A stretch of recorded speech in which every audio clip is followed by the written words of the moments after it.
इचलकरंजी येथे खाजगी सावकारकी व जबरदस्तीने वेश्या व्यवसायास भाग पाडून अत्याचार केल्याच्या गंभीर आरोपाप्रकरणी अटक करण्यात आलेल्या आरोपीस न्यायालयाने अटी व शर्तीवर जामीन मंजूर केला आहे.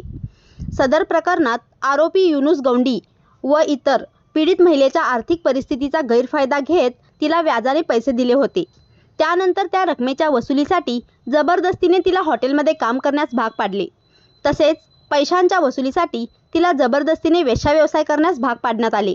याच दरम्यान तिच्यावर शारीरिक अत्याचार करून मारहाण करण्यात आली. तसेच जीवे मारण्याची धमकी देण्याचा आरोप करण्यात आला.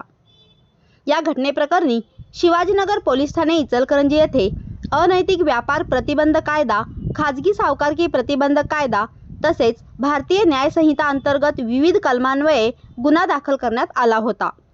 तपासादरम्यान संबंधित आरोपींना अटक करण्यात आली होती.